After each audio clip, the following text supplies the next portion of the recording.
I'm Jennifer Bradley, and I'm the director of the Center for Urban Innovation, which is part of the Aspen digital program of the Aspen Institute. We help cities and others understand the implications of new technologies and use them to make cities more inclusive and equitable.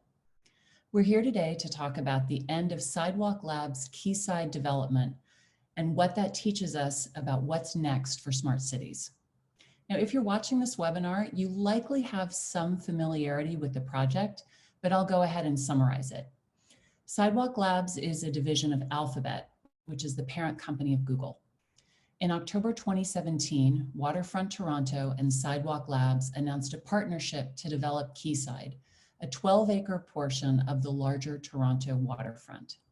Sidewalk Labs proposed to design a neighborhood, quote, from the internet up, deploying a new range of technologies throughout public and private spaces. And these new technologies would also require new regulations, new infrastructure, and really new kinds of relationships between government, the private sector, and residents. The ambitions of the project and the attention it drew were both outsized. It was a powerful center of gravity and kind of reference point in the smart cities discussion. And then, quite suddenly, to outside observers, on May 7th, 2020, about 2 weeks ago, the project came to an end as Sidewalk Labs announced that it was no longer pursuing the Quayside project, although they are continuing with smart cities technologies and other projects. But the end of this particular development project does not bring an end to the questions it raised about privacy, surveillance, and the interaction between public interest and private sector imperatives for scaling and return on investment when it comes to smart cities technology. We're not here to bury Sidewalk Labs, nor necessarily to praise it. Twitter is doing a very good job of both. What we do want to do here is open up these lingering questions. What are the trade-offs that when we think about smart cities technology? How is smart cities technology playing out in existing neighborhoods with real people and real infrastructure as opposed to brand new built environments? And most importantly, what will technology in cities look like in a post-pandemic era? We have an absolutely outstanding panel for this discussion. Dr. Anne Cavoukian leads the Privacy by Design Center of Excellence at Ryerson University and is a former Information and Privacy Commissioner of Ontario, Canada. Nigel Jacob, who is also Canadian, is the co-founder of the Mayor's Office of New Urban Mechanics in the City of Boston. Shireen Santosham leads strategic initiatives for the CEO at Plenty, which is a vertical farming company. And prior to that, she was the Chief Innovation Officer for the City of San Jose. And Dr. Anthony Townsend is the founder of Star City Group, a strategic consultancy and planning studio. And he's also the author of Smart Cities, Big Data, Civic Hackers, and the Quest for a New Utopia, and the new book just out, I think this month, Ghost Road, Beyond the Driverless Car. A little bit of housekeeping before we get started. During the latter half of this broadcast, we'll take questions from the audience. I'll pose them to the audience. You can submit your question at any time by typing it into the Q&A box at the bottom of your screen. We ask that you include your name and affiliation if you feel comfortable, because it helps us provide context for the questions. You can also join the conversation on Twitter using @AspenDigital and @AspenUrbanInnov, INNOV. We are recording this broadcast and we'll send viewers a link to the video tomorrow. And as we all know by now, technology is not perfect. So we hope you'll be patient with any technical difficulties, Zoom freezes. We've tried to build in backstops and redundancies, but if something goes wrong, just bear with us. So now, after all that, let's get started. And the first question is for Nigel. Nigel, you're implementing a variety of smart cities technologies already in the city of Boston, and you didn't have the luxury of creating a neighborhood from the internet up. Was Quayside a reference point for the work that you were trying to do, or was the context just too different from a new build waterfront to the intensely built up and inhabited city of Boston? First of all, thanks a lot for having me on. I think it's going to be a great discussion. I think, I was really interested in the Quayside project. I think I was very critical also, but I think I'm glad that someone tried this. It was big and bold and worth trying, and certainly raised lots of questions. Honestly, I think that project suffered from the same issue that a lot of us suffer from who are working in this space, which is the issue of trust. Institutions in general suffer from a lack of trust on behalf of our communities. If we're going to try to roll a technology or a new way of doing anything in the built environment in people's neighborhoods, we better have some trust. People better have a sense that we're going to deliver what we say we're going to deliver, and that only works if they have a sense of that we'll be respectful of them and we won't waste their time. One of the really interesting aspects of city living that the Quayside raised in my mind was the question of private versus public. I think as the built environment has always been a heavy mix of, public spaces and private spaces, or, publicly used private spaces in all these different variations. And so as we think about deploying technology into that complex environment, how do we let people know, there's many issues, but how do you know what to expect when you're walking into a space that looks public but may actually be private? Like you go into a mall, what is that, and so on. So lots of issues were raised in my mind. Like one of our responses to this question of public versus private and sort of control of the smart city was a project that we called Betablox, which was an attempt to create a bottom-up approach. Usually the communities in which smart city technologies are deployed are essentially like the passive observers of what's being rolled out by the company or by city hall, by city government. And Betablox was our attempt to create a community-driven approach to deciding the kinds of things that that the community wants to see deployed and tested for the purposes of learning in their community, right? This is another aspect I think that's really tricky to unpick is, I think that vendors often make assertions or assumptions about what a technology will or won't have, like the impacts of these things.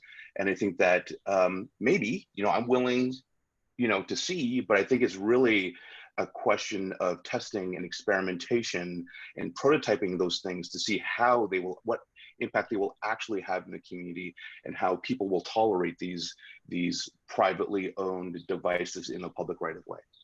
Great. Thanks so much. And we've put a link to the Betablox website in the chat window, so folks who are interested can learn more about it.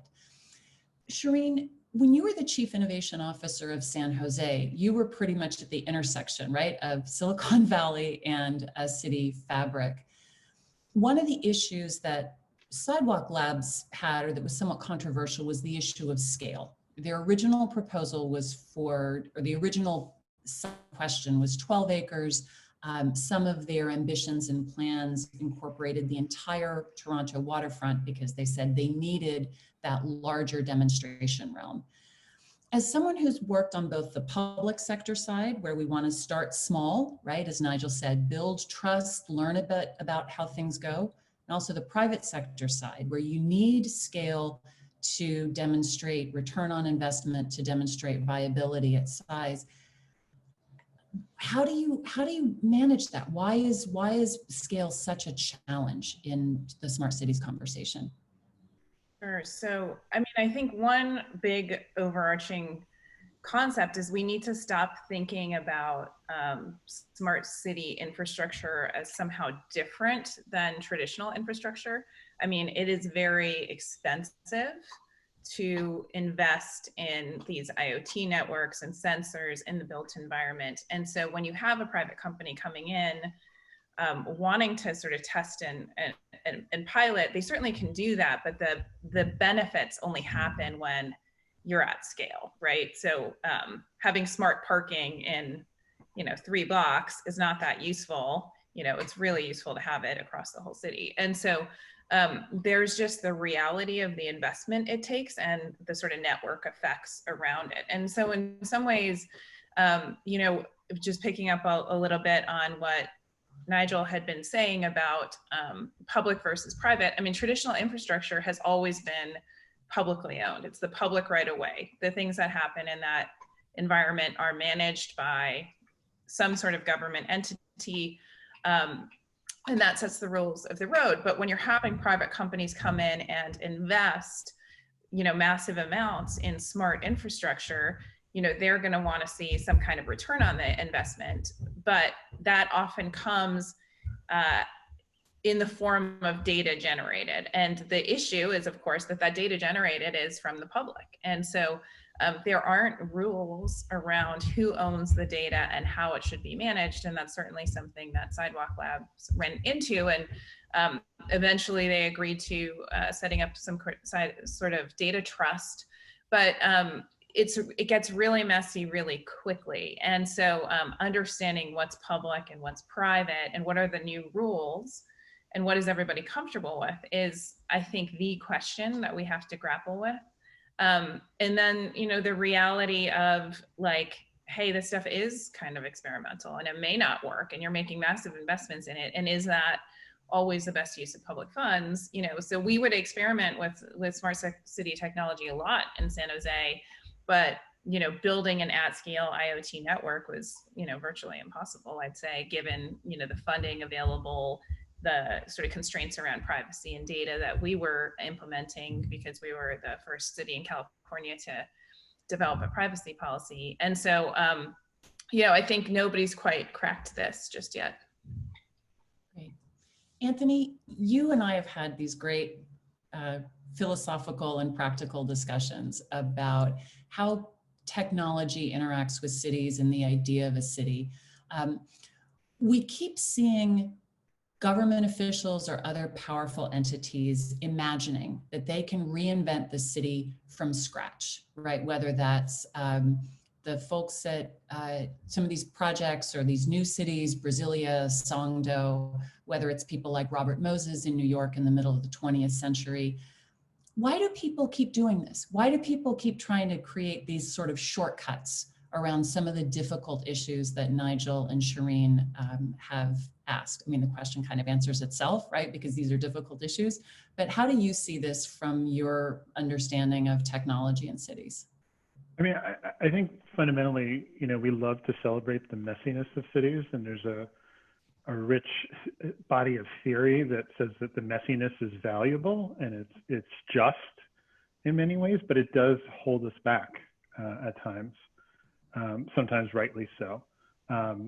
But I think Sidewalk saw a big chance to take a leap by getting a clean slate, particularly around some of the regulations that were holding back the use of some technologies. And tall timber was probably like the most compelling example in the Toronto project that really required scrapping most of the existing building code and developing a new building code. They made a really strong case for it. And my understanding that in the last month or two, amidst the COVID mess and all the other problems they were facing, that they lost that case as well. And I think that was ultimately a big part of why they ended up throwing the towel in. In light of that and what everybody else has said, I think one of the reasons why these mega smart city projects keep coming back up is that tech companies and their real estate partners and their government partners keep mistaking large scale with speed and impact, and it's not really so. Masdar and Songdo, which were sort of the two signature smart city projects, have been flagging on for decades now. They're two of the biggest real estate projects in history, and they have like zero influence on how we build cities around the world. For Toronto, you layer on Alphabet. This is a company that didn't want to do 500 scattered site projects in Toronto, It's a company where people who have small visions get punished, not rewarded. And so, you get this company coming out swinging with this kind of overreach.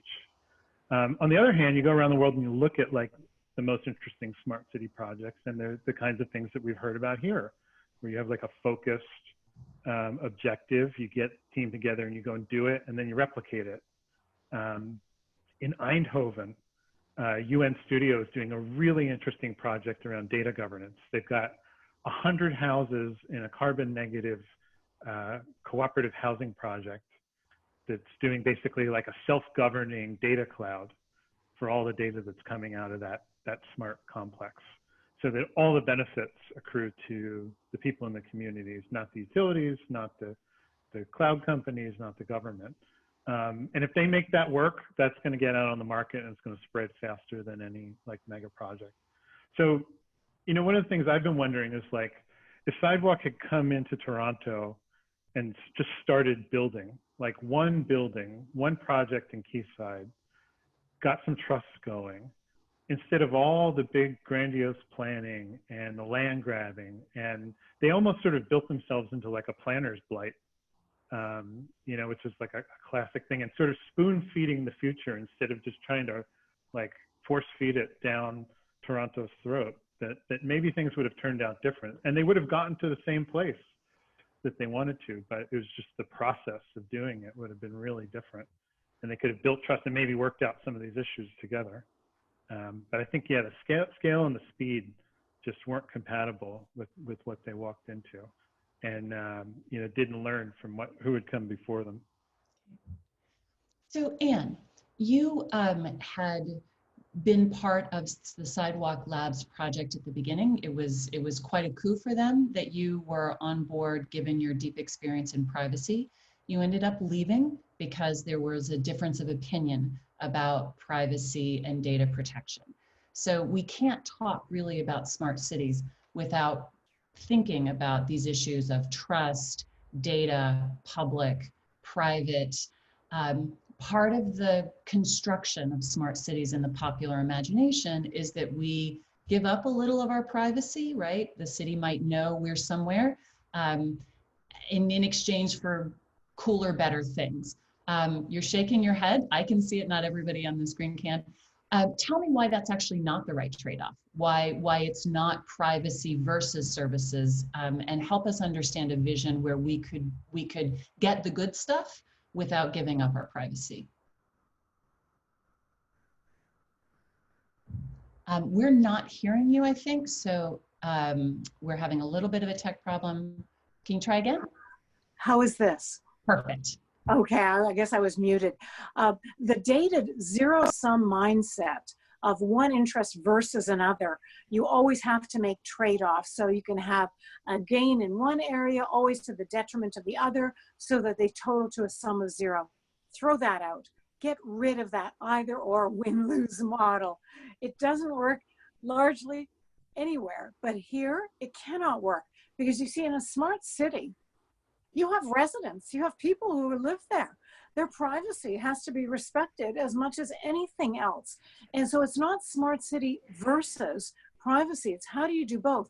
So when Sidewalk Labs approached me and they wanted to hire me to do consulting for them, to embed privacy by design, something I created many years ago, they said, we want you to make sure we have the strongest privacy possible. And I said, I'd be delighted to do that. But I said, mark my words, I will be a thorn in your side if you don't offer the strongest privacy possible, because that's what the residents of Toronto deserve. And they said, that's why we're hiring you. Great. So after I studied it for a while, I came back to them and I said, look, in a smart city, the technology, the sensors, is going to be on 24/7. There's not going to be an opportunity for people to consent or revoke consent to the collection of their personal information. So I said, what you must do is de-identify data at source, meaning the minute the sensor picks up the data, scrub it of all personal identifiers, anonymize the data, then you still have a lot of data, but it's not personally identifiable, so you eliminate the privacy risks. They were all for that at the beginning. So we went along, they were going to de-identify data at source and everything was fine.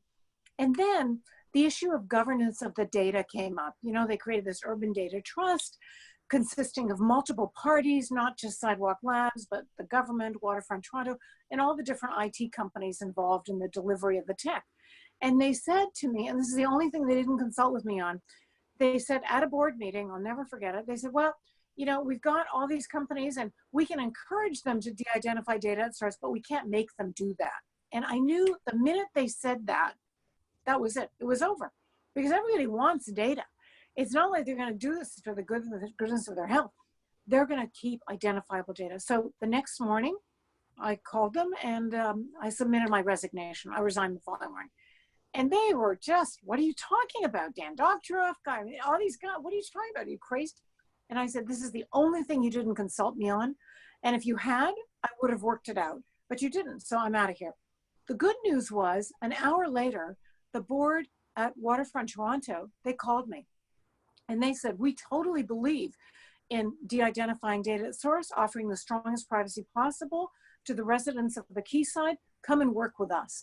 And I was delighted at that because and if Sidewalk had been smart and consulted with me on this, I would have said, give me 1 week. Let me go to Waterfront Toronto. I know they believe in strong privacy. Let me get them to agree to put out the missive that anyone who wants to work with us on this must de-identify data source. But Sidewalk didn't do that.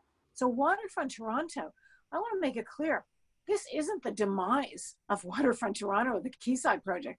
Quite the opposite. This is a real opportunity because Sidewalk, they couldn't walk the talk, clearly. So they exited because they felt they were being curtailed, etc. Fine, goodbye to them.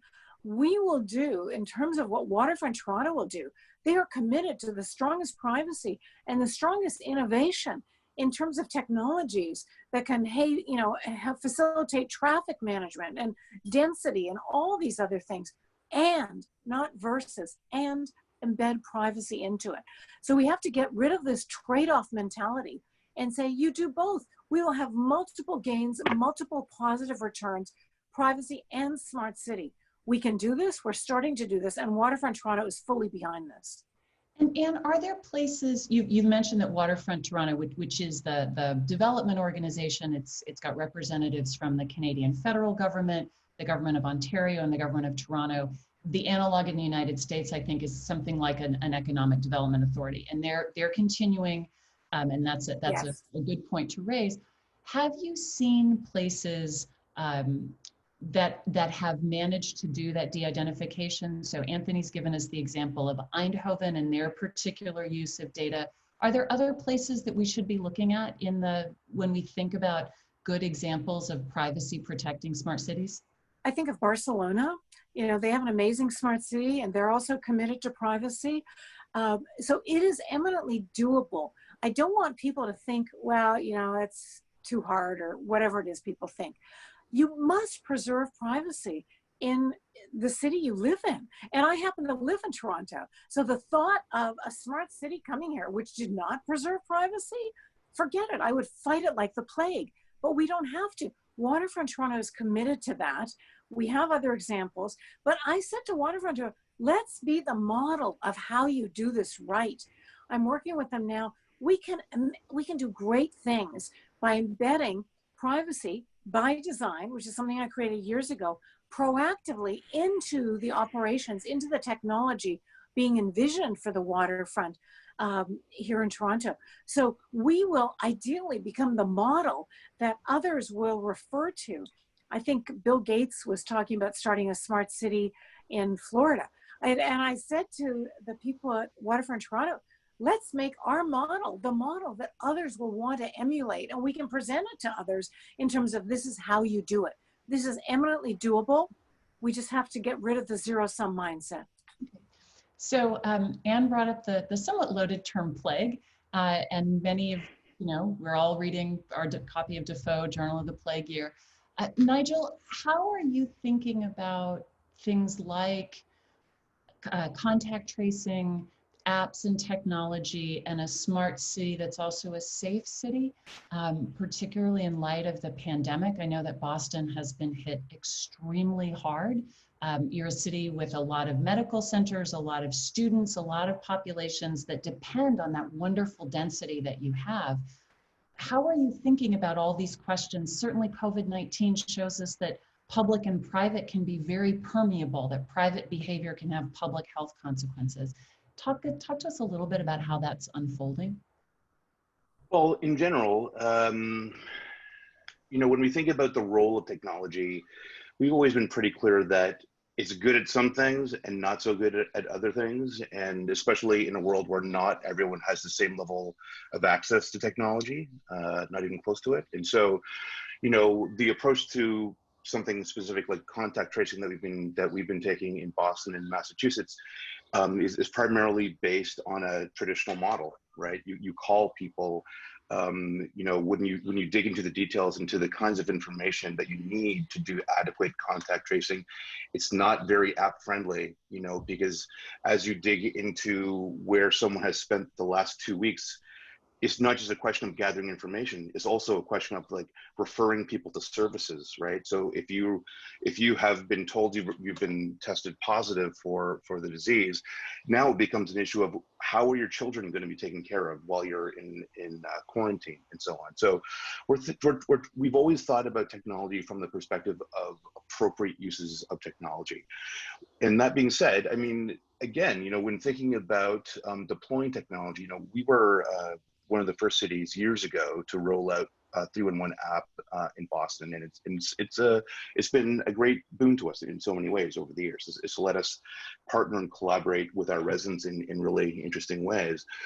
But we know from experience that rolling out technology to the public is very hard, and getting a sufficient number of people to do that is not an easy thing. And a lot of this is about trust. You know, do people trust us enough to respond to what we are asking them to do? Are we going to fill the pothole? Are we going to fix the traffic light, and so on? And so I think a lot of these, the solutions that I'm seeing give very short shrift to the question of trust. How do you trust us to deliver an app to you? Do you trust, you know, that we have a very tricky relationship with healthcare in this country, right? Do you trust healthcare to deliver an app to you? Do you trust the federal government to deliver an app to you? And so, you know, these are all difficult and open questions, and we're trying to take a sophisticated look at, you know, how these things are being architected, and how, like, what is the theory in which they're going to be deployed, and who uses them and who can't use them, and when are they going to give us accurate data about the state on the ground, and when are they not. But we are also, at the same time, I don't need to be a downer, but we're also very interested in the capability of these tools. But we have a very strong sense that most of these tools were built within the last month. And so, you know, there's a lot of issues, and people keep pointing us to Asia, and it's a very different, you know, situation in Asia regarding democracy and civil rights. And so when we think about how these systems are being built, we're paying close attention to privacy, as Anne has been talking about, but also the broader issues regarding civil rights. And, you know, are these just technologies to further target people who have already been targeted by data-driven systems for many decades, right? And so we have to bear all this in mind as we think about rolling out these technologies to our residents. Got it. And you had something to add to this. Thank you. And just on top of those remarks, which are great, I want to point people to the new API framework that Apple, Google have developed. And I say this as hopefully a trusted individual in terms of privacy. People contact me all the time. So I wanted to learn more about them. Apple has briefed me twice on all the features of this API. It is amazing. It is, and I can provide you with this assurance because I've looked at it. I always look under the hood. Totally privacy protective. No personal information is retained whatsoever. No geolocation data is retained whatsoever. The way it works is you would voluntarily choose to put the app on your smartphone, and you would be notified, and they're calling it exposure notification, not contact tracing, because it's not about tracing you. You would be notified of whether you had been in close proximity to someone who had self-reported as being COVID-19 positive, so that you could then, you know, go to your doctor, take whatever actions you wanted to explore that. But everything is totally privacy protective. It uses Bluetooth beacons, which change every 15 minutes. Impossible to track because they've also added AES encryption to the whole thing. So there's literally no personally identifiable data that's retained here. They've embedded privacy by design and privacy as a default into it. It is, I'm going to say 100% privacy protective, and yet gives you some information. And the beauty of what they're calling it exposure notification, they want to make it clear to people, we're not trying to trace you at all. That trust is essential for people to use this. And they're making this available. And just the fact that Apple and Google have partnered together on this is huge. But they wanted to reach as many people as they could, of course, between iPhones and Androids. That covers a lot. And so they've made this available to public health authorities, who would then take it and create an app with it. And they've said to public health authorities, we will not allow you, we are banning you from collecting geolocation data and things like that, which is quite a statement. So I'm applauding them, and I'm urging public health authorities to explore this very privacy protective form of learning if you've been exposed to COVID-19 positive individuals, but with no privacy implications whatsoever. Okay, great. Shireen, one of the things that we're hearing, right, again, is this notion of different relationships and demonstrations of what's possible.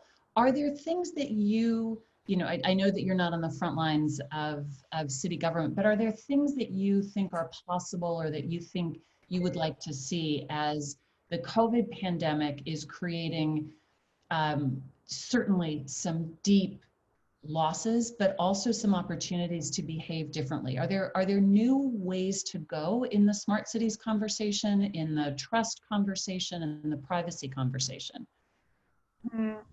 I think you know, these situations always have opportunities and downsides to them. And you know, there's always a set of actors who has an agenda that they're going to push through and use whatever situation is going. So I think we have to be mindful of some of those, that overreach, especially on the privacy side. But in terms of things that I think are really positive, you know, one of the things I did before I left was to experiment with a chatbot to help citizens interact with our 311 service, essentially.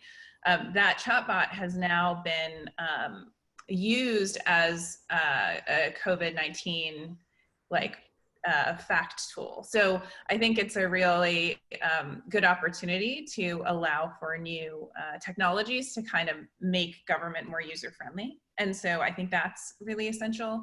On the trust side, I mean, one of the things that is really important to think about, and I think this whole pandemic has exposed, is the digital divide.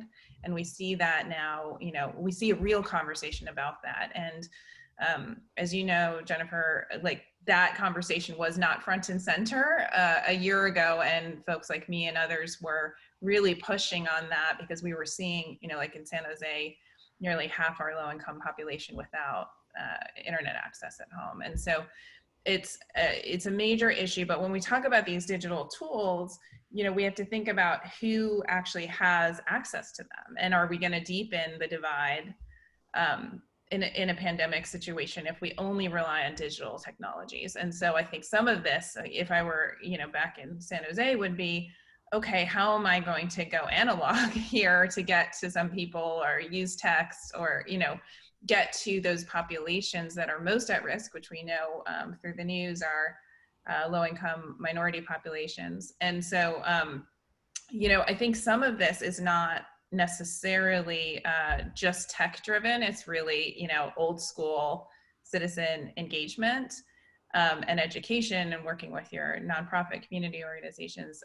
And then the technology, you know, I think really you have an opportunity to sort of, at the push of a button, you know, deal with certain issues that otherwise would take a lot of time. And so I think that's hopefully, you know, new technologies can save you time, money, or make it more user-friendly for your residents. And so on all three of those dimensions, there's opportunities. Great. So Anthony, an emerging theme, right, is there are some things that tech is good at, there are some things that people are good at, and what's probably most interesting and generative is where those two, is where we don't overweight a technological solution. You've talked a little bit about how tech companies, or you've written about how tech companies can use their presence in the physical world to give us some indication of where the smart city might go in terms of the use of physical space, flexibility, integration. Are there ways that companies can create a smart city using, you know, bricks and mortar as much as apps and data? Yeah, I mean, I think right now we're at a very interesting moment where tech companies in particular have an opportunity to show us the way forward with their own corporate campuses. I think, you know, the announcements by Twitter and Facebook and Google in the last week of various stages of abandoning their billion-dollar campuses that they've built in California over the last couple of years tell me that we've sort of just lost all perspective on the ability of technology to keep us from, to allow us to work from home indefinitely, and just how many misconceptions there are about the pressures that are sort of keeping us away from the workplace and the pressures that are going to force us back, you know, over the next 12 months. You know, and the difference between like the people that are writing op-eds who are mostly older, mostly established in their careers, mostly have older kids and fewer interruptions and home offices, and the young people who are desperate to get back to offices so they can, you know, meet their future partners, their mentors, build their careers, get out of their tiny apartments or their, you know, their childhood bedrooms, you know, and their voices aren't being heard. And, you know, they want to get back to the center. And I think that rather than abandoning these future workplaces that they built in California, the tech companies need to figure out how to create healthy, safe workplaces there. And their own technologies and other technologies are going to be a big part of that. So, you know, I would like to see us start to think about how we can prototype some of these future communities, you know, that are all of the great things that smart cities have been talked about, but are also healthy and safe in the places that they've been priming for all these years.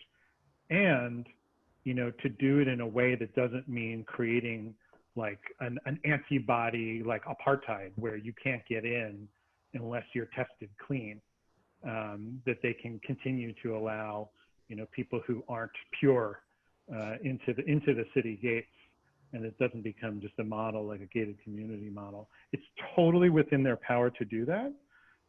They're just playing it really, really, really safe right now. And, you know, with a lack of leadership coming from anywhere else, I think we need to start to ask more of them. Frankly, I look at what Twitter has been doing with the city of San Francisco, has been playing real hardball. And what they did last week was just totally irresponsible. They've abandoned San Francisco completely. Okay.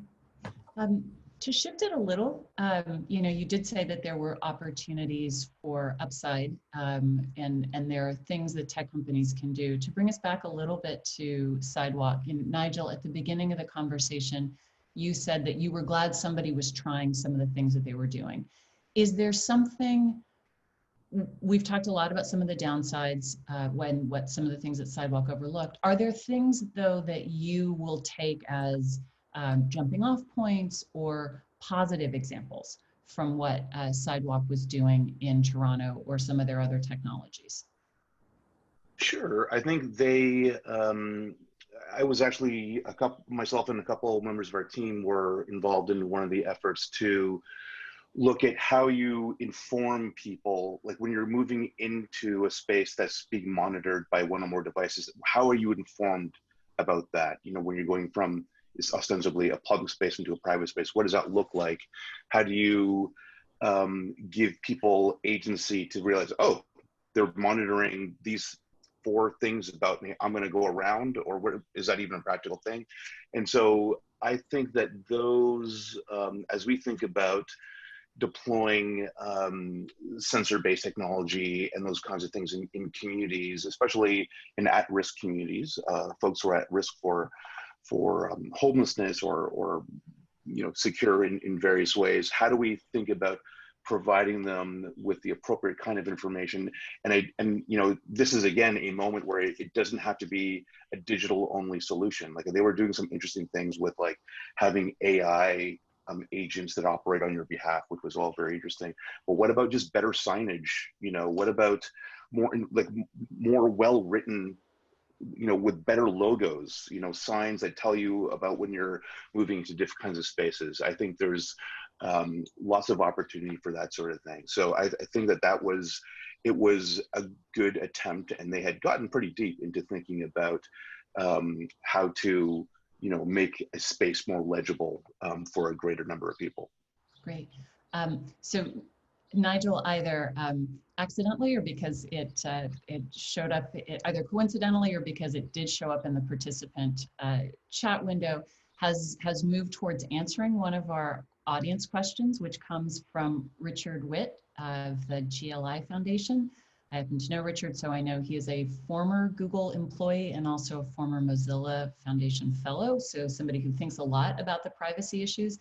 And his question is, the DTPR, Data Transparency in the Public Realm team that was part of Sidewalk Labs sought to create icons and signage that provided useful transparency to citizens and pedestrians. And over time, this morphed into tangible ways for people to actually interact with and interrogate the underlying systems, as Nigel was saying, via chatbots and personal AIs. And Richard says, this seems like a promising approach to enabling smart citizens. And should this more agent-centered approach live on? Shireen, how does that strike you? Yeah. You know, I think all of these things are really good in theory, and then the actual implementation of them can be really challenging on 2 fronts. So one is design, like easy design use, so that someone walking up to a space or a sign can really easily understand what's happening, and that's actually very hard to do, you know, for someone who might not know anything about what's happening. And then second is, you know, my experience with interacting with the public on issues like privacy or educating them is like everybody wants privacy, and yet beyond the I want privacy conversation, there's not a lot of like details or some substance underneath it. So it gets really technical really quickly. And then you need people like Anne who can come in and really help understand, you know, privacy by design and other aspects. So certainly I appreciate the idea of like giving people some agency, but I think this is one of the big debates with, you know, tech privacy policies that we've been having for years, which is, you know, you can claim that you're giving people agency because you give them a 100-page long privacy policy and make them check a box, but that is not actually agency. And so, you know, with these things, my fear is always, are they actually giving agency or not? And you know, who is the arbiter of that? Anne, I'm sure you have strong views. I agree. That's not agency. Please read our 100-page privacy policy and all the legalese and the terms of service. I mean, give me a break. Nobody has the time to do that, nor the desire, but that doesn't mean people don't care deeply about privacy. In the last 2 years, I have never seen, and I've been in this business well over 20 years, I've never seen concern for privacy at such an all-time high in all the public opinion polls, Pew Research, etc. 90% consistently in the 90 percentile. 90% very concerned about their privacy, 92% concerned about the loss of control over their personal data. And agency is all about control.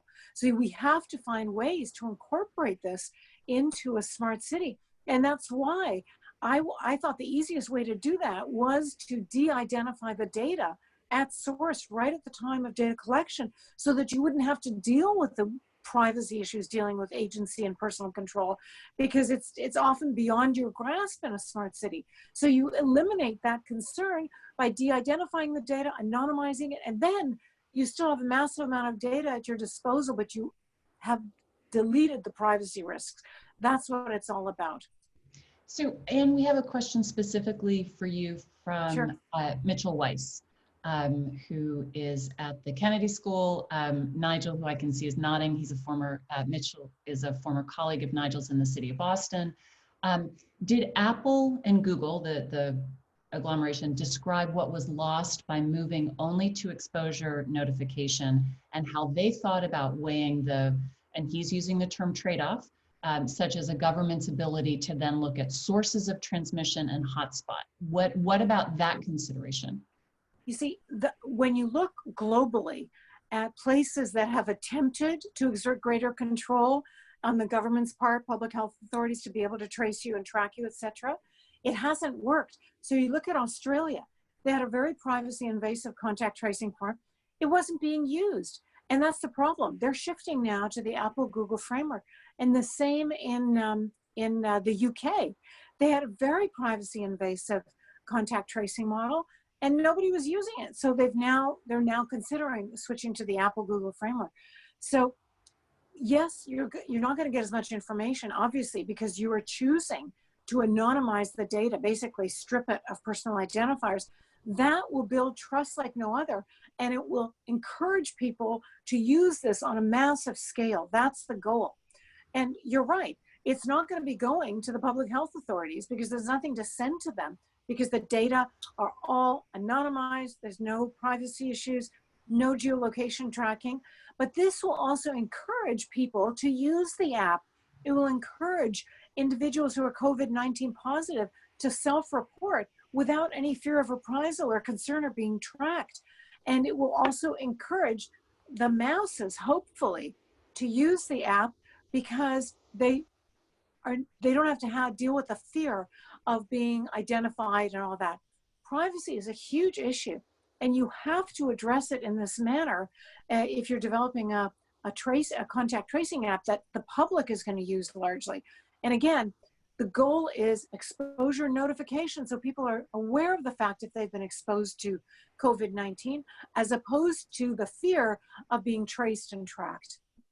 And I think that this provides a kind of interesting dovetailing with some of the things that Nigel was talking about the deep human and anthropological work of contact tracing.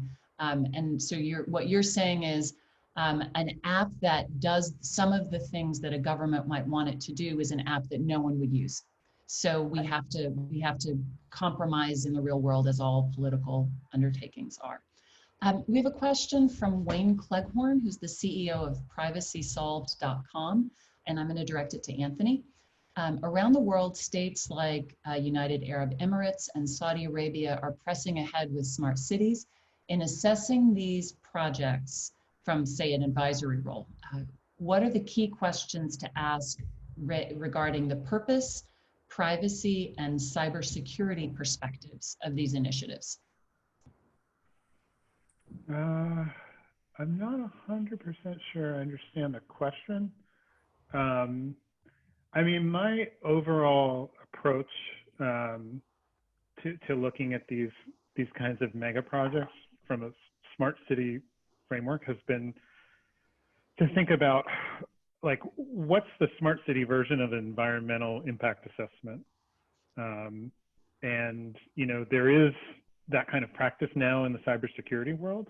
Like, what is the process by which, before you undertake a big smart city project, you stop, you bring together all the people that are really good at finding holes in your plans, you find all those holes, and then you develop mitigation strategies and you implement them. You know, Sidewalk didn't do that. And it's one of the reasons why, you know, they ended up exposed on this privacy issue. I mean, they brought Anne in, but they didn't bring her in early enough. She should have been involved, you know, before they ever got to Toronto. You know, like, I think that there needs to be a more systematic, comprehensive kind of risk assessment around these things. I'm spending a lot of time looking at automated vehicles now, and whether it's employment, labor impacts, and the equity dimensions there, whether it's security, whether it's supply chain risk in another pandemic type event. Like, there are going to be multiple dimensions that you have to start to understand and map over different time scales to be able to really understand the scope of what you're wading into if you're going to do this and do it well. So I think it creates a lot of planning work, but I think educating the clients who probably aren't aware that the planning scope has to expand that much is the first step in that kind of work. Shireen, you had That's something helpful. about this. Sure. One thing that I think Anthony is touching on, and that is really important in this context, is the sequencing of communications and conversations. And so, for example, when we were introducing privacy policy in San Jose, we first started with a very small working group internally. We had a external task force advisory board that included things like the NAACP, ACLU, former police officers, but we had our internal group first, then we expanded to this group of experts, and then we went out to the public. And by sequencing it in that order, we were able to build like coalitions. We were able to understand what might go wrong as we went out. And you know, I think some of the challenges with some of these big projects is they really don't think about the sequencing and the communication that needs to happen, which can really mitigate some of those later issues that often come up. So related, Anne, I'm going to move to the next question because we are getting a lot of questions. So from John Monberg of the Global Studies in Arts and Humanities at Michigan State University asks, how should, I think, medium-sized city governments incorporate tactical urbanism to build trust and learn iteratively in implementing smart city projects? Nigel, would you consider some of the Betablox stuff to be kind of tactical urbanism? How would you answer that question? You are muted and someone needs to unmute you. You're unmuted. Got it. Should we, since that first went to Anne, should we? No, this is to you. This is to you. It's for me. Okay.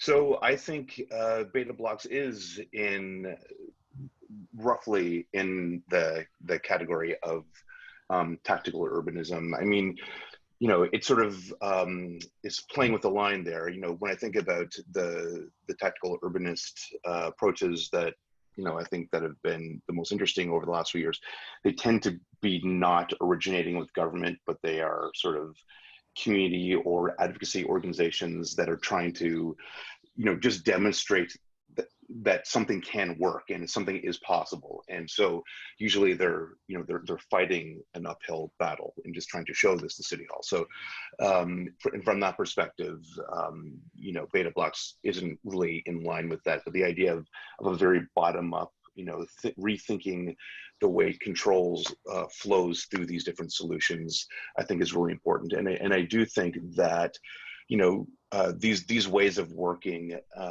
like, collaboration is a verb, right? Obviously, and so it's something that you get good at, right? So just, you know, deciding that we'll be a more collaborative organization in our city, will be more open to innovators or creative people, that doesn't really work. I mean, you have to get good at that. And so from that perspective, I think taking a more tactical urbanist approach, especially for a smaller city, is a good way to exercise those muscles of collaboration and bottom up innovation and working across sectors. So we have a question from Sasha Hasselmeyer, who's the founder of Mart, which is a procurement and innovation platform for cities. I hope I described that right. Sasha will let me know if I did not. Who asks, in hindsight, were there other proposals on the table for the Quayside project that could have led to the project that we all seem to be describing, something that was more iterative or smaller or more trust-based. Or, and I'm gonna shape Sasha's question a little bit, or are we, per Anthony's earlier comment, so entranced, right, by this idea of something big and amazing and world-changing that we don't ever learn to do the more possible, less glamorous thing, and we're going to be repeating this cycle a lot with smart cities. Anne, what are your thoughts on that? Well, I don't know if there are other things at the table. I'm sure there were, but the way you described it was exactly it. I mean, the Prime Minister of Canada embraced this. The mayor of the city of Toronto, the premier of the province of Ontario.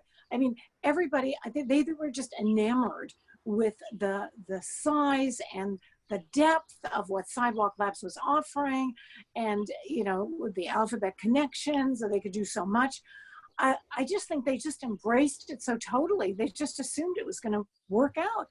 And I want to make something clear, though. Waterfront Toronto, to their credit, they were very open to a variety of possible solutions, as they are now. So I don't want this to be projected as Waterfront's demise. Quite the opposite. I think this frees Waterfront Toronto now to pursue the other opportunities that are there that will benefit the residents of Toronto and the Quayside. And I actually think this is going to lead to a much better solution that Waterfront Toronto will very much embrace and is pursuing now. Anthony, do you think that we will continue to see people going for, you know, as it were, the bold and the beautiful, as opposed to the more humble, dare I say, pedestrian, but approaches? I mean, I'll just tell a quick anecdote. We didn't say this at the beginning. I also worked with Sidewalk Labs, left long before they got into the Toronto project. After I stopped working with them, I had an engagement with a client in China that was basically looking to do much smaller smart city projects, but to do one a year in different parts of the country. And after I finished working with them, it was very clear to me that in 10 years, through 10 iterations of 10 different projects, they were going to be light years ahead of where Sidewalk Labs was after 10 years of building out their master plan. And the reason for that is that, you know, Sidewalk Labs might change a little bit over 10 years, but they'd still fundamentally be building out the plan they've designed today, whereas the China plan would be building a new design every year. So I think, you know, that kind of agile development, as they would call it in the software world, you know, it's really the way the smart city has to be built. You've got to keep sort of throwing out the plans and redoing it. Otherwise, you're never going to incorporate all the latest thinking and latest technologies. Got it. So this is the last question, and I'm going to use moderator privilege to ask it myself. And you all know it's coming. What is the one thing that you want people to sign off with? And ideally, it would be on the short side because we've only got about 3 more minutes in the webinar. Nigel, I'll start with you. What's the one thing you want people to know about smart cities or trust or anything when they leave this webinar? I think I've been kind of going back and forth since I knew I'd have a very short amount of time to describe this. I think it is to design for the margins, right? So there's a lot in our cities that don't work well, and a lot of people that are not well served by systems as they are currently set up. And so I would encourage people that are in positions of authority to think about designing for the people that are designing your smart cities, for people that are traditionally designed out of solutions. Got it. Anne, what's the one thing that you want people to understand when they leave here? The vital importance of privacy, preserving privacy, which forms the foundation of our freedoms. If you value living in a free and democratic society, you have to have a solid foundation of privacy. And you don't engage in trade-offs. Forget the dated zero-sum either-or model. You can have privacy and technology, privacy and smart cities, privacy and whatever. You just have to embedded privacy by design into your operations proactively so you can enjoy the benefits of both. Great. Anthony. Urban innovation as an industry. I think it was the most intriguing idea of the Sidewalk Toronto proposal, and I hope that Toronto doesn't let it slip away, even though Sidewalk has. Great. Just to be fair, Sidewalk would say that they are still in the urban innovation business, even though they've pulled back from the waterfront. Shireen. I think for me, it's that this idea that smart infrastructure is infrastructure. And so how we fund that will actually determine who gets to own and has power over the data. So making sure that we do have actually federal funding for smart infrastructure, and that we're really careful about this digital divide and how we handle that huge issue in the country. Great. I really appreciate all of our panelists. I appreciate the participants and the questioners who have been with us today. This conversation really incorporates the things that I love about cities, right? Which is the fact that you can't talk about cities without talking about the humans who create and inhabit them, whether they're in positions of power or whether they're on the margins. We are all city makers, and there's no technological solution that will override the basic humanity of cities and the values that we embed in them. So that's what I hope everybody leaves with, is that cities are fundamentally human creations. Thanks very much, and we look forward to welcoming you to future webinars from either the Center for Urban Innovation or Aspen Digital. Thanks very much.